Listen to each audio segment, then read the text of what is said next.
سرکار مدینہ صلی اللہ علیہ وسلم جب پیدا ہوئے تو فرماتی ہیں یہ تمام دنیا کے بچوں سے ایک علیحدی وضع پہ پیدا ہوئے کہ باقاعدہ مورخین نے لکھا ہے کہ آپ جب پیدا ہوئے تو آپ کے دونوں ہاتھ زمین پہ تھے اور ایسے محسوس ہوتا تھا کہ سجدہ کر رہے ہیں آپ نے اللہ کو، اور اس کے بعد ایسے انگلی اٹھائی اور آسمانوں کی طرف دیکھا۔ یہ کوئی تصور بھی نہیں کر سکتا تھا کہ ایک پیدا ہونے والا بچہ یوں کرے۔ بعض علماء نے تو حضور کا کلام بھی نقل کیا ہے کہ جیسے مہد میں عیسیٰ علیہ السلام نے کلام کیا، اسی طریقے سے یعنی گود میں اس ماشتہ کے بیٹے نے کلام کیا، اصحاب اخدود کے واقعے میں باقاعدہ ایک بچے نے کلام کیا، موسیٰ علیہ السلام پہ جب تہمت لگی تو بچے نے کلام کیا، یوسف علیہ السلام پہ جب تہمت لگی تو بچے نے کلام کیا۔ تو بعض علماء نے نقل کیا ہے کہ حضور نے بھی کلام کیا، اور بعض نے تو اتنا لکھا ہے کہ پہلا کلام ہی یہ تھا اللہ اکبر کبیرہ والحمد للہ کثیرہ وسبحان اللہ بکرۃ واصیلا۔ اور سیرت پاک کے اس پہلو پہ دیکھیں کہ حضور صلی اللہ علیہ وسلم بھی فرماتی ہیں کہ ولد مختونا ومسرورا، کہ حضور جب پیدا ہوئے تو ختنہ ہو چکا تھا، اور حضور جب پیدا ہوئے تو چہرے پہ مسکراہٹ ہے، مسرور ہیں، خوشی ہے۔ عبد المطلب کو خبر دی گئی کیونکہ حضور کی پیدائش سے 6 مہینے پہلے ہی آپ کے والد عبداللہ تو فوت ہو گئے۔ اب خدا کی شان دیکھیں کہ والد یوں فوت ہو گئے، پھر بعد میں والدہ فوت ہو گئی، دادا فوت ہو گئے، چاچا فوت ہو گئے، اور حضور صلی اللہ علیہ وسلم کی وہ شان یتیمی جس کو قرآن نے خود ذکر کیا کہ الم یجدک یتیما، لیکن آگے بھی کہہ دیا فآوا، کہ میرا مدنی آپ کو ہم نے یتیم نہیں پایا، پھر ہم نے آپ کو خود تربیت دی، خود حفاظت کی، اور میں والدین کو بھی اٹھا رہا ہوں تاکہ اگر کل کو کوئی بچہ قابل ہو تو لوگ کہتے ہیں نا جی اجی ایسے بہرحال کیوں ایسے قابل نہ ہوتا، دیکھو کس باپ کا بیٹا ہے، تو لوگ اس کی قابلیت کو باپ کی طرف نسبت کرتے ہیں۔ اللہ نے فرمایا میرا مدنی نہ میں آپ کا باپ رکھوں گا، نہ دادا، نہ استاذ، نہ مدرسہ، تاکہ تیرے کمالات کی نسبت صرف تیرے رب کے ساتھ ہو اور کسی کے ساتھ، اور کسی سے نسبت کی ہی نہ جا سکے۔ کوئی یہ نہ کہے کہ جی باپ کی تربیت نے ان کو بنا دیا۔ اس لیے حضور فرماتے تھے کہ ادبنی ربی فاحسن تادیبی، کہ مجھے ادب جو سکھایا میرے رب نے سکھایا، میری تربیت میرے رب نے کی ہے، تو وہ کیسا ادب تھا کہ آپ حیران ہوں گے۔ اچھا، عبد المطلب کو اطلاع ملی کہ آپ کے گھر میں بیٹا ہوا۔ عبد المطلب اس وقت کعبۃ اللہ میں بیٹھے تھے۔ جب ان کو اطلاع ملی کہ آپ کے گھر میں، عبداللہ کے گھر میں بیٹا پیدا ہوا ہے، تو جلدی جلدی دوڑے آئے اور اپنے بٹے کو اٹھایا، اور پتہ ہے، اور بی بی کہتی ہے اللہ اکبر۔ اب حالانکہ دیکھیں کہ اس وقت نہ توحید ہے نہ دین ہے، لیکن بی بی آمنہ کہتی ہے کہ حضور کے پیدا ہونے کے بعد جو پہلا لفظ میں نے کہا نا حضور کے لیے، جو پہلا کلمہ میرے منہ سے نکلا، اور وہ کیوں نکلا، وہ فرماتی ہیں کہ میں ابھی حضور میرے پیٹ مبارک میں تھے کہ میں یہ سن چکی تھی آواز کہ جب بچہ پیدا ہو یوں کہنا ہے اعیذک باللہ الواحد من کل حاسد، کہ میں تمہیں اس اللہ واحد کی پناہ میں دیتی ہوں ہر حسد کرنے والے سے۔ یعنی پہلا کلمہ جو ہے وہ بھی اللہ سے پناہ پکڑے، اور حضور صلی اللہ علیہ وسلم کو اللہ کی حفاظت میں دے رہی۔ عبد المطلب نے جو اٹھایا حضور صلی اللہ علیہ وسلم کو اپنے ہاتھوں پہ، تو فوراً کعبۃ اللہ کے اندر لے گئے۔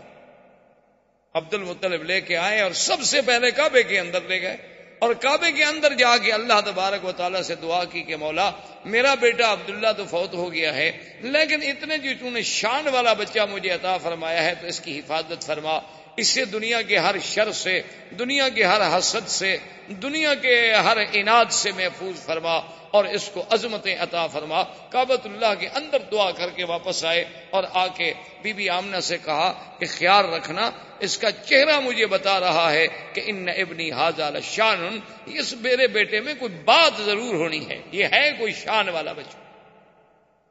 اور اسمیہ محمدہ، میں آپ کا نام محمد تجویز کرتا ہوں۔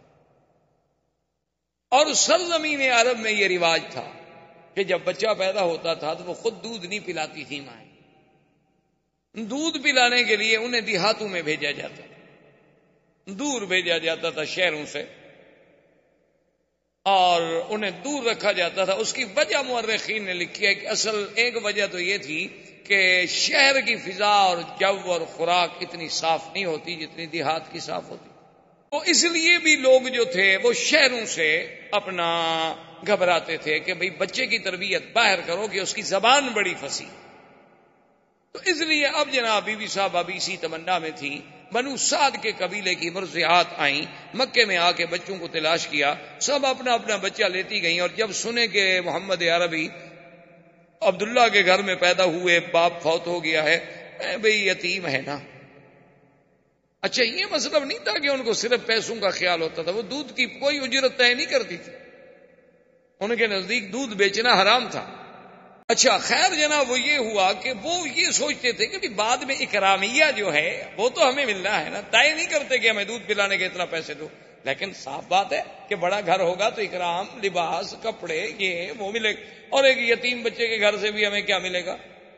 ماں غریب ہے، باپ مر گیا ہے، دادے کی کفالت میں ہے. اور اس زمانے میں عبد المطلب کا گھرانہ سب سے زیادہ غریب تھا. غربت کی وجہ کیا تھی کہ جو کچھ ہوتا تھا وہ تو حاجیوں پہ لٹا دیتے تھے. جو کچھ ہوتا تھا وہ حاجیوں پہ لٹایا جاتا تھا کہ ان کو پانی پلاؤ، شربت پلاؤ، ان کو جناب کھانا کھلاؤ، ان کے رہنے کا انتظام کرو. اب اتنے حاجیوں کا انتظام کرنا ہے ایک سردار کو تو اس کے گھر میں بچ کیا جاتا ہے. تو بہرحال جب وہ مایوس ہو گئیں تو بیٹھے بیٹھے حلیمہ نے جو حضور صلی اللہ علیہ وسلم کی مرضعہ ہیں، دایا ہیں، اپنے شوہر سے کہا، ان کے شوہر کا نام حارث، اپنے شوہر سے کہا کہ مجھے کوئی بچہ نہیں ملا اور میں یہ بھی نہیں چاہتی کہ سب لوگ تو بچے لے جائیں اور میں بغیر بچے کے جاؤں، تو اب ایسا کیوں نہ کریں کہ ہم اس یتیم بچے کو لے لیں. اس نے کہا کہ ٹھیک اچھی بات ہے، جب اور کوئی نہیں ملا تو چلو خالی رہنے سے تو بہتر ہے کہ کوئی بچہ تو ہم لے جائیں. بی بی حلیمہ آئی، آگے دیکھا تو عبد المطلب بیٹھے ہیں. انہوں نے پوچھا کون ہو؟ نے کہا میں مرضعہ ہوں، میں سنا ہے کہ بچہ ہے، یتیم ہے اور وہ میں لینا چاہتی ہوں. انہوں نے کہا دیکھ لو کہ وہ یتیم ہے، ان کے والد فوت ہو گئے اور تمہیں پتا ہے کہ ہم سرداری کی وجہ سے اور خدمت حجاج کی وجہ سے اتنے تنگ دست ہیں، شاید تمہاری خدمت نہ کر سکیں، لیکن ایک بات میں تمہیں بتاؤں، ایسا بچہ تمہیں کبھی نہیں ملے گا. اور اس کے بعد انہوں نے پوچھا ما اسمک، تیرا نام کیا ہے؟ تو بی بی کہتی ہے میں نے کہا حلیمہ. نے کہا قبیلتک، تمہارا قبیلہ کون سا ہے؟ نے کہا بنو سعد. تو فرحن شدیدہ حضرت عبد المطلب بڑے خوش ہو گئے، کہنے لگے اسمو کے حلیمتی حلیمہ و قبیلتو کے سعد و ابنی محمدہ، تمہارا نام حلیمہ حلم سے ہے اور قبیلہ سعد سعادت سے ہے، لیکن میرا بیٹا بھی تو پھر محمد ہے صلی اللہ علیہ وسلم. اور بی بی حلیمہ کہتی ہیں کہ میں اندر گئی تو حضور صلی اللہ علیہ وسلم ایک سبز ریشمی کپڑا تھا جو اماں نے نیچے بٹھایا ہوا تھا اور اس پہ حضور ایسے سیدھے لیٹے ہوئے تھے. اور فرماتی ہے کہ اتنا جمال تھا، اتنا حسن تھا اور اتنی چہرے پہ تبسم تھا کہ میں تو ڈر گئی کہ میں ان کو اٹھا کے نیند سے بیدار کر کے ایسے اس منظر کو کہیں ضائع نہ کر بیٹھوں. میں اب ڈر کے مارے ہاتھ نہ لگاؤں کہ چلو سونے دو میرے پاک نبی صلی اللہ علیہ وسلم، کہ اتنی پیار سے لیٹے ہوئے ہیں کہ نظریں آسماں کی طرف ہیں، چہرے پہ تبسم ہے اور رنگ ایسا میں نے نہیں دیکھا، جمال ایسا میں نے نہیں دیکھا. تو میں نے بی بی آمنہ سے پوچھا کہ آپ کا یہ بیٹا، اس نے کہا تمہیں پتا ہے کہ ولد مختونن، یہ تو پیدا ہی مختون ہوا ہے، یہ تو پیدا ہی مسرور ہوا ہے. ان ابنی ھذا لشان، میرے اس بیٹے کو اللہ نے کوئی مقام دینا ہے. حلیمہ اگر بچہ لینا ہے تو ذرا خیال سے لے جانا. اور حلیمہ بی بی کی سواری کیا تھی؟ یہ گدھا. بعض روایات میں اونٹنی کا ذکر ہے لیکن بعض روایات میں گدھا کا ذکر. اچھا اب جناب عجیب شان دیکھیں کہ جب وہ آئے، سواری چونکہ ایک تھی، آگے اس کا شوہر بیٹھا. اصولی سی بات تھی کہ خامن جو ہیں وہ آگے بیٹھتے ہیں اور عورتیں پیچھے بیٹھتی ہیں. آج کل تو نہیں، یعنی اس زمانے کی میں بات کر رہا ہوں، یہ حضور صلی اللہ علیہ وسلم کے اس دور ولادت کی بات ہے. تو بہرحال وہ حارث جو تھا وہ سواری پہ آگے بیٹھا اور اس کے بعد ان کی بیوی پیچھے. اب بیوی پیچھے بیٹھے گی تو حضور کو تو آخر وہ گود میں لے گی نا. اچھا جب گود میں لے کے بیٹھی، سواری نہیں چلتی، وہ سواری کھڑی نہ ہو. اب بھی کہتی ہے میں حیران ہو گئی، پہلے ہماری سواری کمزور تھی، اب اور یہ ہو گیا کہ بھئی اتنا بچے کا بوجھ تو نہیں ہو سکتا کہ اس کی وجہ سے یہ نہ چلے. تو کہتی ہیں کہ میں نے کہا اپنے شوہر سے کہ ایسا کرو کہ سواری ایک تو کمزور ہے، دوسرا شہر میں آنے کے بعد بھی سواری جو ہے جانور پر اثرات ہوتے ہیں، ابھی تم اس کو آگے پکڑ کے چلاؤ، جب باہر نکل جائیں گے پھر تم بیٹھ جانا. تو جب میرا خاوند اترا اس نے آگے پکڑا تو چل پڑی، اور جب ہم شہر سے نکل گئے ہم نے پھر سواری کو بٹھا دیا، پھر اسی طرح بیٹھے، پھر وہ رک گئی. میں نے کہا کیا بات ہے؟ تو حارث کہنے لگا کہ آمنہ معلوم ہوتا ہے کہ یہ بچہ کوئی ایسے شان والا ہے کہ اس کو اس کا مالک پیچھے نہیں بیٹھنے دیتا، اس کو آگے ہی بٹھانا ہوگا، تو لہذا اس کو میں آگے لے لیتا ہوں، تم پیچھے بیٹھی رہو. تو میں نے اپنی گود میں لے لیا. تو کہتے ہیں میری سواری جو چلی نا تو ساری بنو سعد کی سواریاں پیچھے رہ گئیں، اور وہ ہمیں پکار رہی ہیں کہ حلیمہ تمہاری سواری کو کیا ہوا؟ میں نے کہا سواری تو وہی ہے پر سوار بدل گیا.